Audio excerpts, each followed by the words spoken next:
আসসালামু আলাইকুম, কেমন আছেন আপনারা? আশা করি অনেক অনেক ভালো আছেন। আপনারা যারা নিবন্ধনের জন্য প্রিপারেশান নিচ্ছেন, স্পেশাল ১৯তম নিবন্ধনের জন্য সকলকে আজকের ভিডিওতে স্বাগত। আজকে জেনারেল ১০০ মার্কস যে পরীক্ষা হবে সেটার যে ব্যাকরণ অংশ অর্থাৎ বাংলা দ্বিতীয় অংশের কিছু গুরুত্বপূর্ণ প্রশ্ন নিয়ে আলোচনা করব। আশা করি পুরো ভিডিও জুড়েই থাকবেন।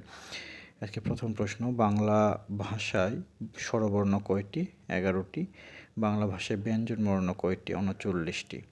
বাংলা ভাষায় মোট বর্ণ কতটি? মোট বর্ণ ৫০টি। বাংলা ভাষায় কার চিহ্ন কতটি?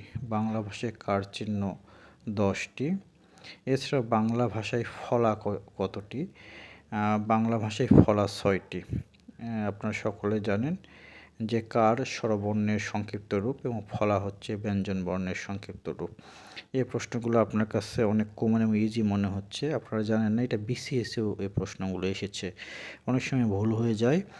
তো প্রত্যেকটা বিষয়ে গুরুত্ব দিতে হবে এবং প্রত্যেকটা বিষয়ে গুরুত্ব সহকারে পড়তে হবে।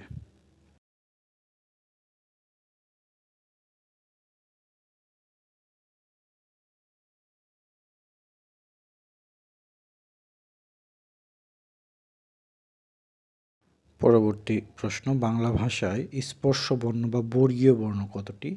২৫টি স্পর্শ বর্ণ বা বর্গীয় বর্ণ। এরপর বাংলা ভাষায় মাত্রাবিহীন বর্ণ কতটি? ১০টি। বাংলা ভাষায় অর্ধমাত্রার বর্ণ কতটি? ৮টি। এবং বাংলা ভাষায় পূর্ণ মাত্রার বর্ণ হচ্ছে ৩২টি। এই মোট ৫০টি। এবং ক থেকে ম পর্যন্ত ২৫টি বর্ণকে কি বলা হয়? ২৫টি বর্ণকে স্পর্শ বর্ণ বলা হয়। এই প্রশ্নগুলো যে কতবার এসেছে আপনারা যখন জব সলিউশন বইটা পড়তে যাবেন তখন বুঝতে পারবেন। আর এগুলো বারবার ভুল হয়, বারবার পরীক্ষায় আসে, তাই এগুলো প্র্যাকটিস করবেন যেন আপনাদের ভুলের পরিমাণ কম হয় এবং দক্ষতা আরও বৃদ্ধি পায়। আপনাদের প্রিপারেশন আরও অনেক অনেক ভালো হোক এবং পরবর্তী ভিডিওর জন্য অগ্রিম শুভেচ্ছা জানিয়ে আজকের ভিডিও এখানে শেষ করছি। আসসালামু আলাইকুম।